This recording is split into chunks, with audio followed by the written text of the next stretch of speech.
fai mo la inga. Fai le inga, ke le ves kanga.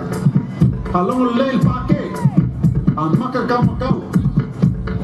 Kasi, dua,